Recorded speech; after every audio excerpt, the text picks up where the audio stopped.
السلام علیکم پیارے دوستو، حضرت عیسیٰ علیہ السلام کان دجال کا خاتمہ نبی کریم صلی اللہ علیہ وآلہ وسلم کی تلوار سے کریں گے، اور وہ تلوار اس وقت دنیا میں کہاں موجود ہے؟ پیارے دوستو، مٹی کے بنے انسانوں کے لیے عبرت جو وقت کے فرعون بنے ہوئے ہیں۔ حضور نبی کریم صلی اللہ علیہ وآلہ وسلم کی 9 مبارک تلواروں میں سے ایک کا نام البتار ہے۔ یہ تلوار سرکار دو عالم نبی اکرم حضرت محمد صلی اللہ علیہ وآلہ وسلم کو یثرب کے یہودی قبیلے بنو کنکاو سے مال غنیمت کے طور پر حاصل ہوئی۔ اس تلوار کو سیف الانبیاء، نبیوں کی تلوار بھی کہا جاتا ہے۔ اس تلوار پر حضرت داؤد علیہ السلام، حضرت سلیمان علیہ السلام، ہارون علیہ السلام، یسع علیہ السلام، زکریا علیہ السلام، یحییٰ علیہ السلام، عیسیٰ علیہ السلام اور محمد صلی اللہ علیہ وآلہ وسلم کے اسماء مبارکہ کنندہ ہیں۔ یہ تلوار حضرت داؤد علیہ السلام کو اس وقت مال غنیمت کے طور پر حاصل ہوئی جب آپ کی عمر 20 سال سے بھی کم تھی۔ اس تلوار پر ایک تصویر بھی بنی ہوئی ہے جس میں حضرت داؤد علیہ السلام کو جالوت کا سر قلم کرتے دکھایا گیا ہے، جو اس تلوار کا اصلی مالک تھا۔ تلوار پر ایک ایسا نشان بھی بنا ہوا ہے جو بترا شہر کے قدیمی عرب باشندے البادیون اپنی ملکیتی اشیاء پر بنایا کرتے تھے۔ بعض روایات میں یہ بھی بات ثابت ہے کہ یہی وہ تلوار ہے جس سے حضرت عیسیٰ علیہ السلام اس دنیا میں واپس آنے کے بعد کان دجال کا خاتمہ کریں گے اور دشمنان اسلام سے جہاد کریں گے۔ تلوار کی لمبائی 101 سینٹی میٹر ہے اور آج کل یہ تلوار ترکی کے مشہور زمانہ عجائب گھر توپکاپی استنبول میں محفوظ ہے۔ دجال کے خاتمہ کے بعد حضرت عیسیٰ علیہ السلام اسی حال میں ہوں گے کہ اچانک اللہ تعالیٰ کی طرف سے ان کے پاس یہ وحی آئے گی کہ میں نے ایسے بندے پیدا کیے ہیں جن سے لڑنے کی قدرت و طاقت کوئی نہیں رکھتا، تم میرے بندوں کو جمع کر کے کوہ طور کی طرف لے جاؤ اور ان کی حفاظت کرو۔ پھر اللہ تعالیٰ یاجوج ماجوج کو ظاہر کرے گا جو ہر بلند زمین کو پھلانگتے ہوئے اتریں گے اور دوڑیں گے۔ ان کی تعداد اتنی زیادہ ہوگی کہ جب ان کی سب سے پہلی جماعت بحر تبریہ سے گزرے گی تو اس کا سارا پانی پی جائے گی۔ پھر جب اس جماعت کے بعد آنے والی جماعت وہاں سے گزرے گی تو بحر تبریہ کو خالی دیکھ کر کہے گی کہ اس میں کبھی پانی بھی رہتا تھا۔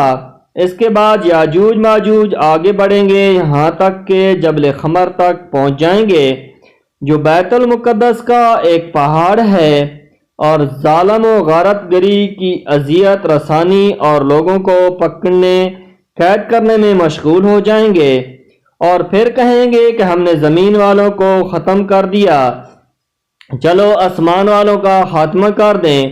چنانچہ وہ آسمان کی طرف اپنے تیر پھینکیں گے اور اللہ تعالیٰ ان کی تیروں کو خون آلود کر کے لوٹا دے گا تاکہ وہ اس بھرم میں رہیں کہ ہمارے تیر واقعتاً آسمان والوں کا کام تمام کر کے واپس آئے ہیں۔ گویا اللہ تعالیٰ کی طرف سے انہیں ڈھیل دی جائے گی، اور یہ احتمال بھی ہے کہ وہ تیر فضا میں پرندوں کو لگیں گے اور ان کے خون سے آلودہ ہو کر واپس آئیں گے۔ پس اس میں اس طرف اشارہ ہے کہ دجال کا فتنہ زمین تک ہی محدود نہیں رہے گا بلکہ زمین کے اوپر بھی پھیل جائے گا۔ اس عرصہ میں خدا کے نبی اور ان کے رفقا یعنی حضرت عیسیٰ علیہ السلام اور اس وقت کے مومن کوہ طور پر رہیں گے، اور ان پر اسباب معیشت کی تنگی اور قلت اس درجہ کو پہنچ جائے گی کہ کہیں گے کہ ان کے لیے بیل کا سر تمہارے آج کے 100 دینار سے بہتر ہوگا۔ جب یہ حالت ہو جائے گی تو اللہ تعالیٰ کے نبی عیسیٰ علیہ السلام اور ان کے ساتھی یاجوج ماجوج کی ہلاکت کے لیے دعا گزاری کریں گے۔ پس اللہ تعالیٰ ان کی گردنوں میں نغف یعنی کیڑے پڑ جائیں گے کی بیماری بھیجے گا جس سے وہ سب یک بارگی اس طرح مر جائیں گے جس طرح کوئی ایک شخص بھی مر جاتا ہے، یعنی نغف کی بیماری کی شکل میں ان پر خدا کا قہر اس طرح نازل ہوگا کہ سب کے سب ایک ہی وقت میں موت کے گھاٹ اتر جائیں گے۔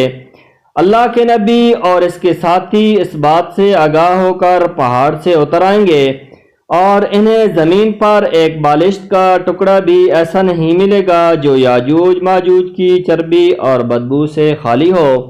اس مصیبت کے دفع کے لیے حضرت عیسیٰ علیہ السلام اور ان کے ساتھی اللہ تعالیٰ سے دعا کریں گے، تب اللہ تعالیٰ اونٹ کے گردن جیسی لمبی گردنوں والے پرندوں کو بھیجے گا جو یاجوج ماجوج کی لاشوں کو اٹھا کر جہاں اللہ کی مرضی ہوگی اٹھا کر پھینک دیں گے۔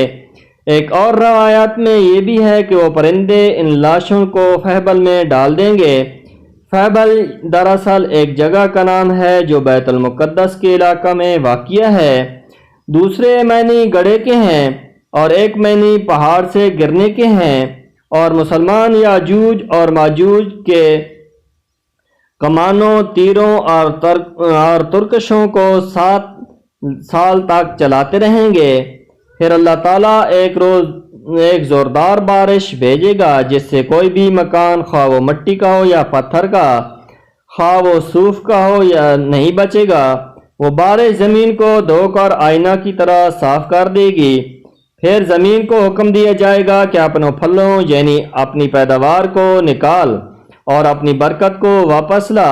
چنانچہ زمین کی پیداوار اس وقت قدر بابرکت اور باافرات ہوگی کہ 10 سے لے کر 40 آدمیوں تک کی پوری جماعت ایک انار کے پھل سے سیراب ہو جائے گی، اور اس انار کے چھلکے سے لوگ سایہ حاصل کریں گے۔